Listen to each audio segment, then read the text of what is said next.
ఇటువైపు కాలిందని దుద్దుకునే లోపు ఇటువైపు కూడా కాలుతుంది. ఈ బైక్ ని ఎంత సేపు అయినా ఇలా చూస్తూ ఉండిపోవచ్చు, అంత స్టైలిష్ గా ఉంది ఈ బైక్. నేను ఇప్పుడు డిస్కస్ చేసే బైక్ రాయల్ ఎన్ఫీల్డ్ నుంచి వచ్చిన retro cafe style continental GT 650. First మనం స్పీడోమీటర్ చూస్తే ఇది రెట్రో స్టైల్లో ఇచ్చారు అండ్ దీంట్లో హంగామా ఏం లేదు, just simple speedometer. Even lights indicators కూడా రెట్రో స్టైల్లోనే ఇచ్చారు. దీనికి అడ్వాంటేజ్ ఏంటంటే అట్లీస్ట్ LEDs ఇచ్చారు, కొంచెం హ్యాపీ ఫీల్ అవ్వండి. పెట్రోల్ ట్యాంక్ కూడా రెట్రో స్టైలే. ఈవెన్ ఈ బ్యాక్ టైల్ ల్యాంప్స్ కూడా రెట్రో స్టైల్లోనే ఇచ్చారు. మీకు స్ప్లిట్ హ్యాండిల్ బార్ ఇచ్చారు with adjustable clutch and break liver. ఈ బైక్ లో అన్నిటికన్నా బాగా నచ్చింది ఏంటంటే దీనిలో షైనింగ్ పార్ట్స్ చాలా వచ్చాయి.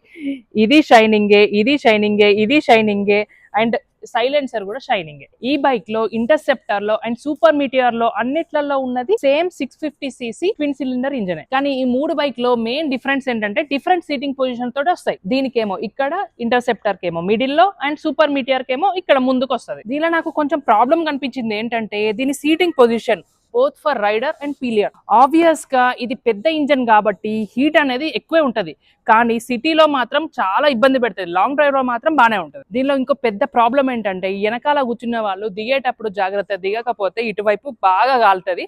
ఇటువైపు కాలిందని దుద్దుకునే లోపు ఇటువైపు కూడా కాలుతుంది. మీరు 5'7" అండ్ ఎబో హైట్ ఉంటేనే ఈ బైక్ తీసుకోండి, లేకపోతే సూపర్ మీటియర్కి వెళ్ళిపోండి. ఈ వీడియోని మీకు తెలిసిన రాయల్ ఎన్ఫీల్డ్ లవర్స్ అందరికీ షేర్ చేయండి అండ్ వాళ్ళకి కంపల్సరీగా హెల్మెట్ పెట్టుకోమని చెప్పండి.